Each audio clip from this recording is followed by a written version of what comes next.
the society and destroying judiciary itself. So that is the basic caution. We have to proceed with the analysis of the legal problems and what is known as the process of social engineering through law. And while proceeding with the social engineering through law, both the legislature and the judiciary, they appear side by side. It is sometimes disheartening to find that the legislature and the judiciary almost appear to be at a point of conflict. And if we observe the caution administered by Manu, we have to avoid at all costs such conflicts between the two organs vitally interested in bringing up or development of the society.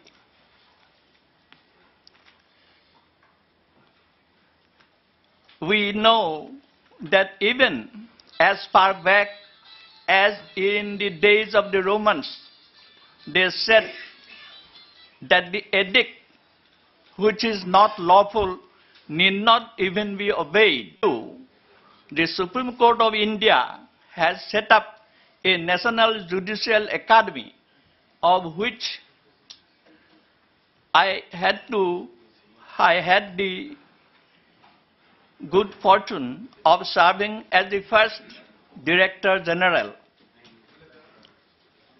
Under that, we outline a scheme for updating the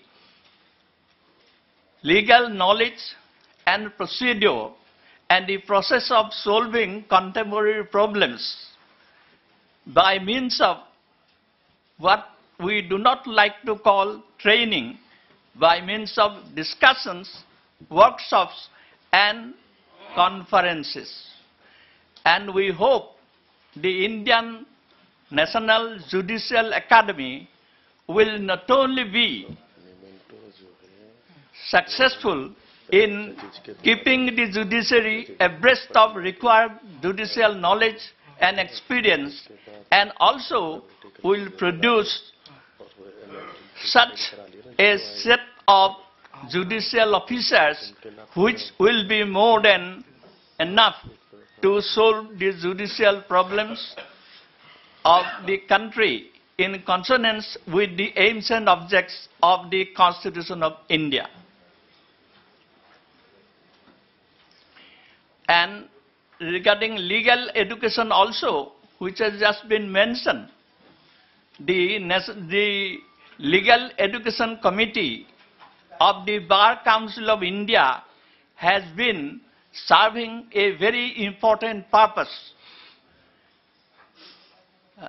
I myself, as chairman of the Legal Education Committee of the Bar Council of India, tried to bring up the law colleges and law institutions up to the expected standard by setting up certain requirements such as their buildings,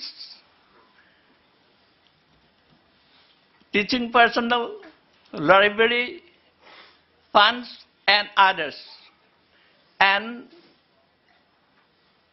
there is no doubt that the Legal Education Committee of the Bar Council of India is trying to solve the problems relating to the legal education. And we have utmost confidence in our country that the young generation that is coming up, particularly after the introduction of the 5-year legal course, law course, the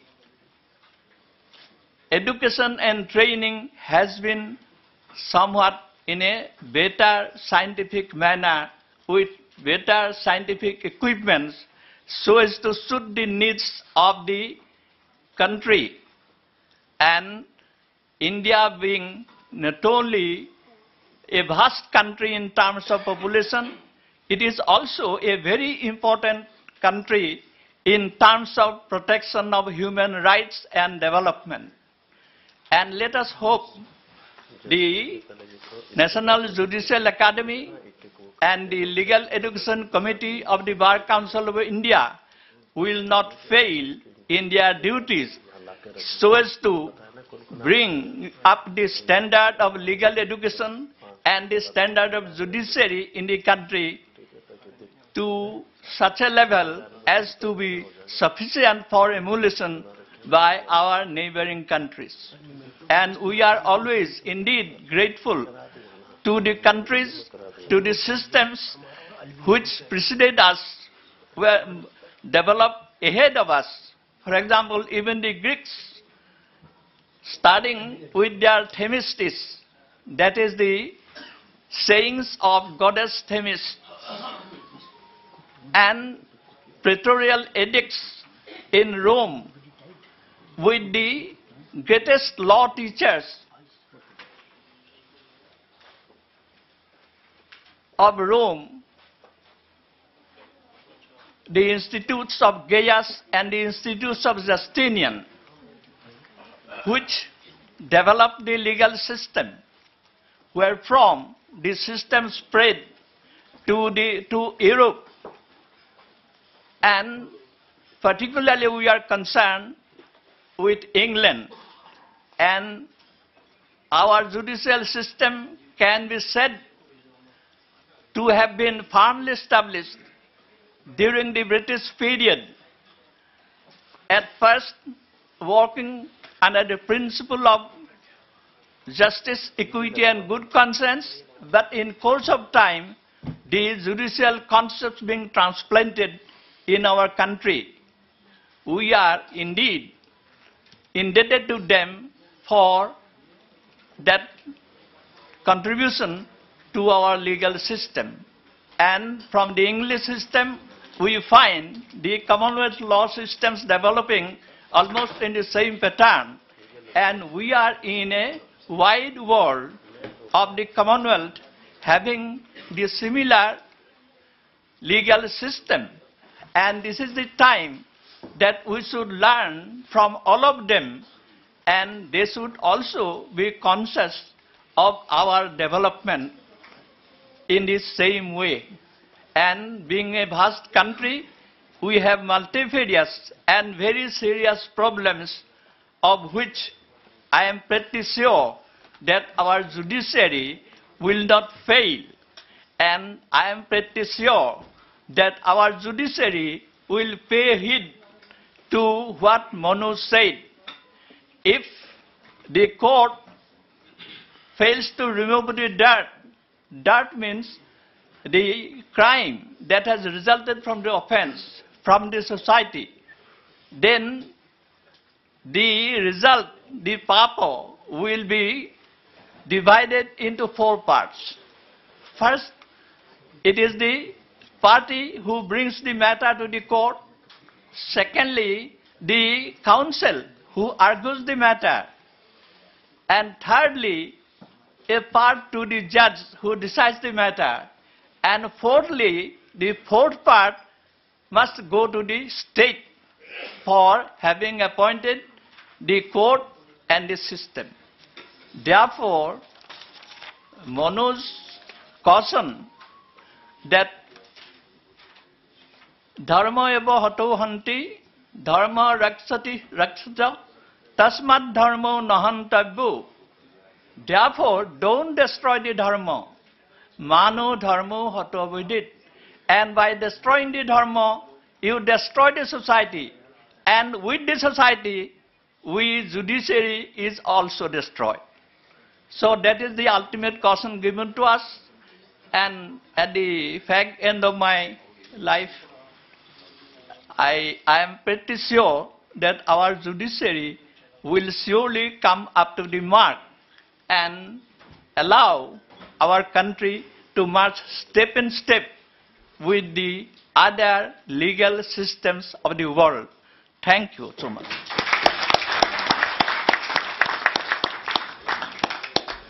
But we all wish for a very, very long life for Justice Aikya. Yes.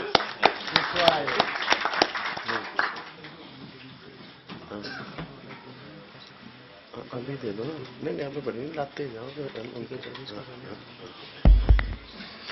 Now I will request Mr. O.P. Saxena, who is a standing counsel for Government of Delhi in High Court and Supreme Court, and who has been a leader of the bar, to express his views.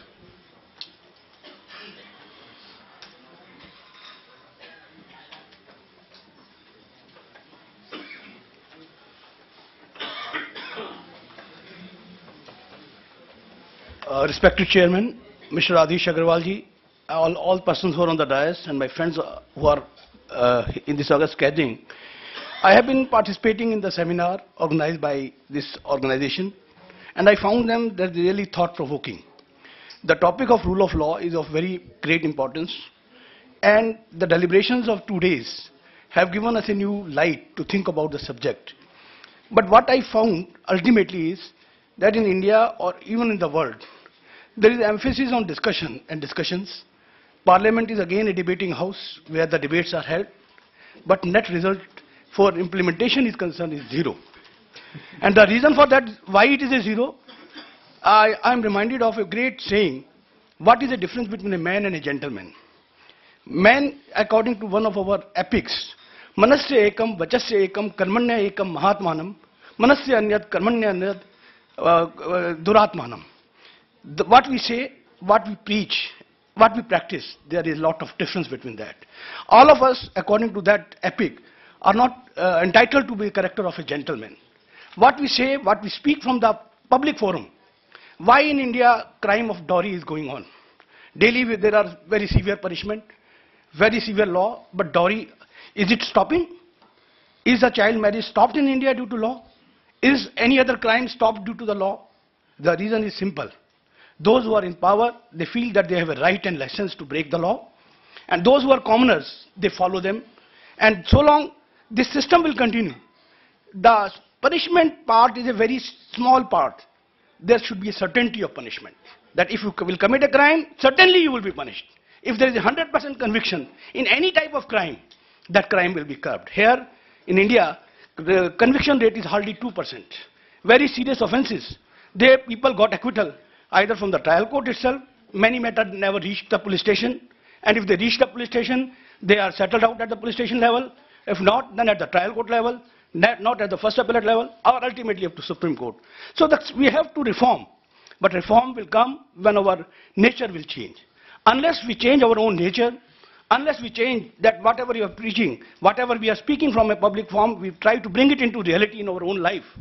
All discussions, all seminars, all law, they will be useless. Because in India, there is no dearth of law. How many laws, if anybody can tell me how many legislation we have in this country, even Chief Justice of India will not be able to answer. President of India will not be able to answer. How many number of legislation we have in this country. And daily something new is pending before the Parliament to bring out new law. So question is not that to make a law. A rule of law will be a mockery. In India or even in the world, for the poor masses, they don't know the ABC of law because they never see law in function. They always see law in breach. And if the law in breach is the rule, who will care for the rule of law? Wherever opportunity comes, of course there is a secularism and socialism here. Socialism is that each according to his capacity and each according to his status. Everybody is doing corruption in this country. Depending upon his status, a PN will charge 5 rupees, 10 rupees for removing of a file from here to other place.